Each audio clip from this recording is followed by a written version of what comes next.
Yeah, I think the high loss, it could like slow things down for Falcons or speed things up for TNC. But There's Esmeralda, but not where I expected it to be. oh, wait! It seems like my feeling was right that it was going to be an Esmeralda picked up by someone somewhere.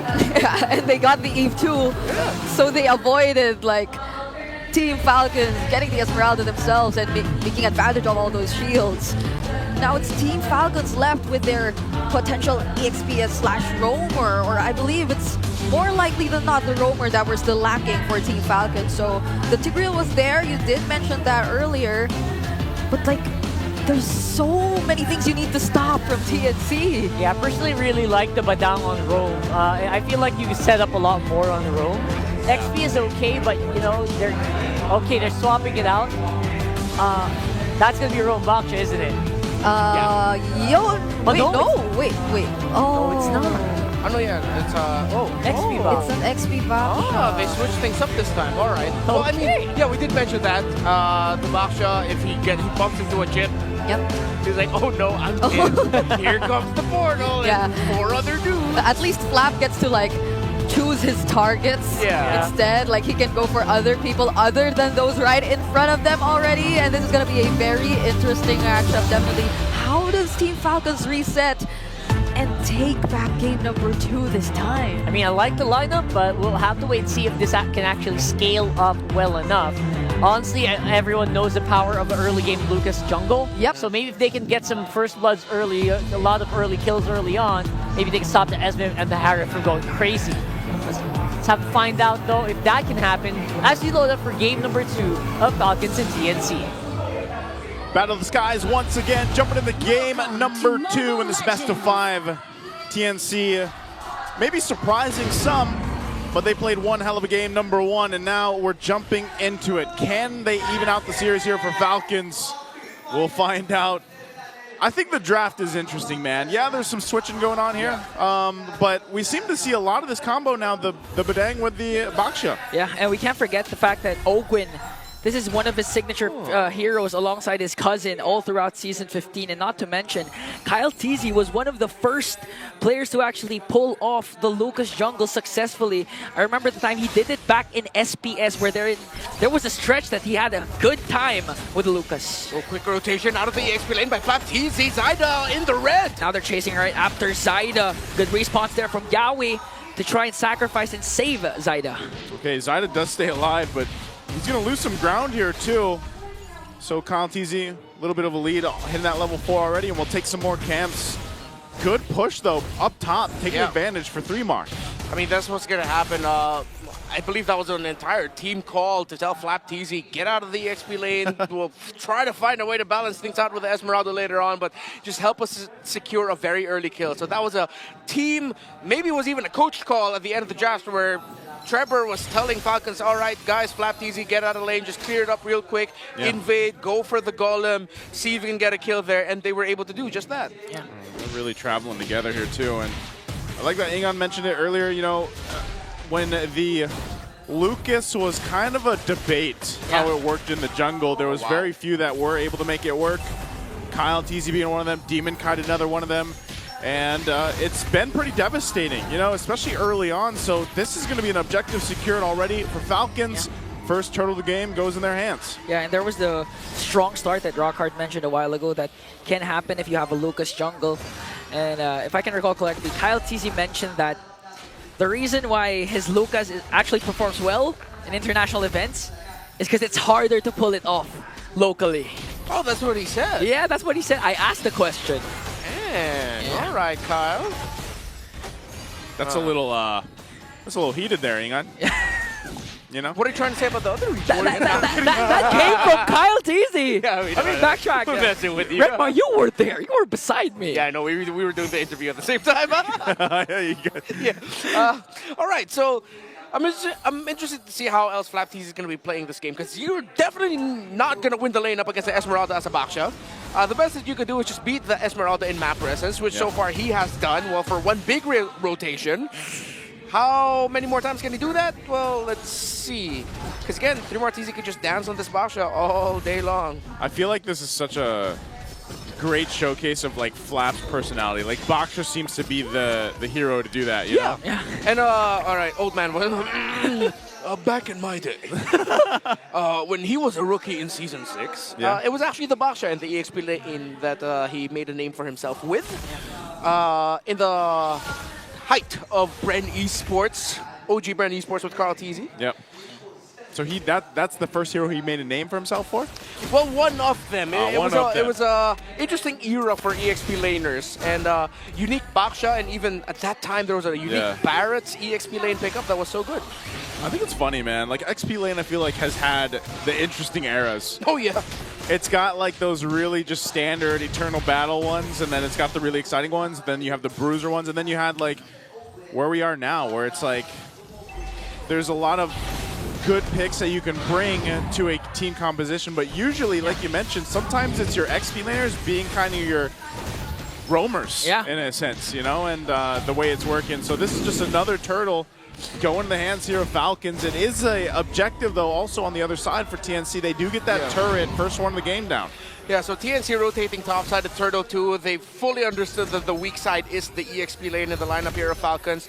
Just broke down that tower. 3 Martizis getting items very well. He is at 3,100 gold, Flap TZ at 2.4. So that's already a significant lead in the EXP lane at this point of the game. 5 minutes in. But yeah, that's because Flap TZ isn't a lane duelist in this scenario. He's, again, a sub-roamer. Yeah, his job is literally just to kind of clear things out and rotate around and go from there. And then drop his Revitalize when he has to. Part of that, too, is obviously the passive that comes with it. So I think this is, you know, if we were looking at anything from Game 1 where Yawi was so aggressive and proactive on the Kalea, he's going to have a little bit of a different time here. Hold on, bottom lane. Shield Unity connects onto Benicute. He has to use the Zaman Force. Falling Star Moon 4-3 Martizi paired up with the real world manipulation. But still no casualties for both teams. Yeah, got a great formation there by Falcons. And you see Flap TZ full utility right now. It's Ogwin who's going to be... It's in his hands for the setups and holding on to it. A much better game, definitely this time around by Falcons. Even though they lost the tower up top, they're equalizing it. They have a very slight gold lead. And yeah, they can just rotate well at this point compared to game number 1 where they just felt helpless. Yeah, this one is a lot more standard, I would say, and clean, at least for Falcons, with this kind of lineup that they can play with. But as I was saying earlier, I think a big part of this is still how do they go ahead and play against what Yawi can do. Looks like 3 Mars is going to go ahead and get out of there. Didn't even need to use the flicker, so they're fine. Turtle's going to come up, though, and Falcons is in position. They really want to lock down these objectives as they continue to put pressure now on this top side turret. I'm not sure if TNC is even really in a fighting position, though. You know, like, if you think about it, they got to let Benicute farm up, as he does in the bottom lane. They might try turret for the turtle here, but that's the thing. If you think about the 4 members that they have, they really have to catch Falcons off guard or get the RWM in the right place to have Zyda come in with that damage. Yeah, it's like the Harith has another condition for the fight, and it's the Eve. Yeah. It's like you got to pair those two up together really well, especially with the type of lineup that Falcons has brought to the table. I agree with that. Let's see if TNC Pro Team can eventually find that, or if when Benicute finally fulfills the second item, wait in the middle of the map. TNC's going to get caught out, but it looks like they'll be able to escape. Oh! Phew! Catch a 3 Martizi there with the Lantern Flare. Now Kyle Teasy onto Lancey. Might be able to take him down, and he will do so successfully. Yawi again caught in the middle, up against 4. Super Marco picks up the kill. Oh, Benny. I don't think he's not online yet enough. Yeah. And that's exactly what we were kind of segueing in, you know, into. Like, Benny's got his own thing he's got to do, and that's just farm up, because even if they find those moments, and let's say more members of Falcons were down, Benny just doesn't have that damage just yet on the Harith. Takes a little more time to cook there. So that's another turret that will fall. Falcons bringing the lead now just about to 3,000 gold or a little more. Yawi, he's going to pop that conceal. He's like, I got to get out of here. Yeah, he has to. Kyle TC spots out his oh, no. Why walk now? Even use the red re-up against 5. Yawi, where are you going to go? Where are you going to look? Who's going to get the kill? Of course, they're going to bring it to Super Marco. Ooh, turned him into a Sky Piercer stack. Yeah. Well, what a punish there by Falcons. And yeah, TNC Pro Team have completely left their comfort zone from game number 1.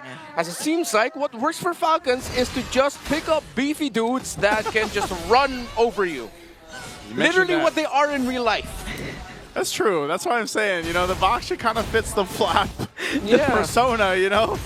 All he needs, all the Baksha needs is a skin where he can actually like flex while he's rolling around. Yeah, I think we're just going to see a lineup full of shirtless dudes for the rest of the series for Falcons, and it just works out for them. Just muscles on muscles. Dude, with a mage. MPL Philippines needs to do a piece of content where they take the Onyx boys and the Falcon boys and they have like a liftoff or something.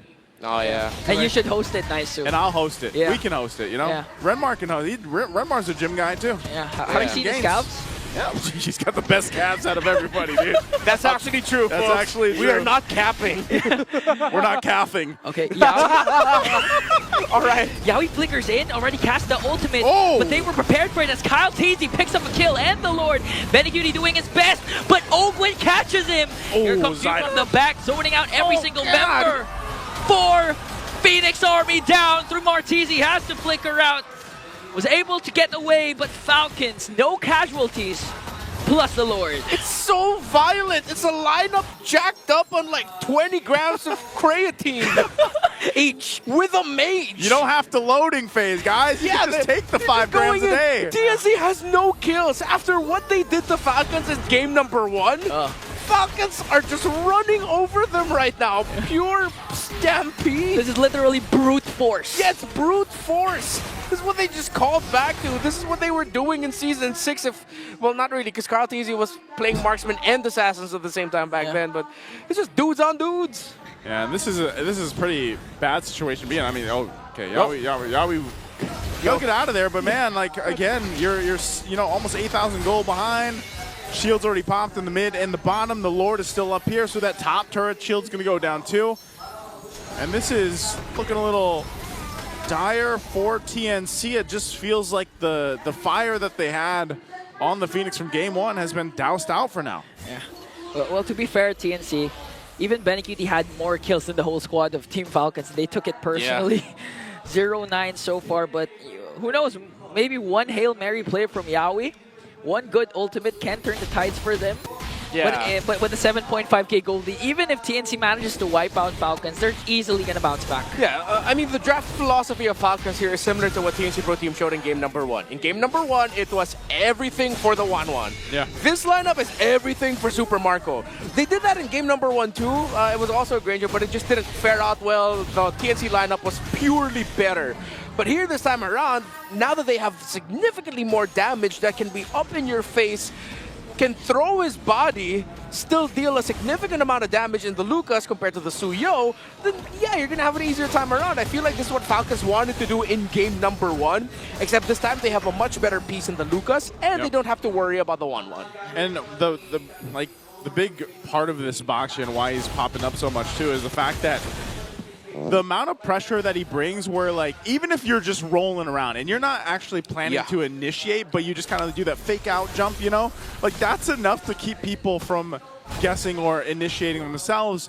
And it's a way that Falcons can play, or any team rather, that takes that Baksha. And mind you, this lets Flap, because he brought it in the XP lane, be a lot more proactive. If you think about the, for example, team fight participation in essence, when it's a Baksha, you're going to have a way easier time to do it than really majority of the XP laners that are available right now in the current meta. So Flap's been a big part of why Falcons has just been winning these team fights time and time again, where it also takes some of the pressure from Ogwin away, where he can be a little more kind of choosy on how he wants to initiate with this Badang. So this Lord, it's just going to go in the hands unless Yaoi tries to do something. Oh, he charges on Super Marco, but Kyle Teasy secures the Lord. Here comes the whole squad of the Phoenix Army. But the first target there is Benecutie as a Falcon clapback is there. They pick up 3 Martezi, surrounded by 5, and instantly demolished him. He walked into the gym without a membership. Not like that. That's walking to the gym without your headphones. You're like, yeah, I'm going to go home. I'm gonna roll that. Oh no, Zyder! Oh. Wait a minute, though. Zyder got caught out again. Super Marco picks up his 6th kill. Now, Team Falcons has a 9k gold lead. It's so violent. TNC has 0 kills. I mean, I gotta commend Yaoi for him trying to drop the portal down onto Super Marco, but he got the flicker out, dash out in time. And when the rest of TNC came in, they're right in the middle of the Juicens Lantern, and then everyone else on the side of Falcons. That's oh man, this is, I don't know if they end it here. Do they end it here? Yeah, they can. Ogun flickers in. Here comes the real world manipulation though. Benecutie trying to work on Ogun but lacks the damage. As the Lord being worked on here by TNC. Benecutie already popped his Zaman Force. And Yaoi just got bursted down by Super Marco with a Piercer of 770 stacks. Minions onto the middle lane. Kyle TZ with Unleash the Beast, and Team Falcons might be able to win this game without a single death. Kyle TZ though. Winter Crown play, clutch a triple for Super Marco. Benecutie left, and Team Falcons with a huge bounce back. Super Marco capped it off with a maniac.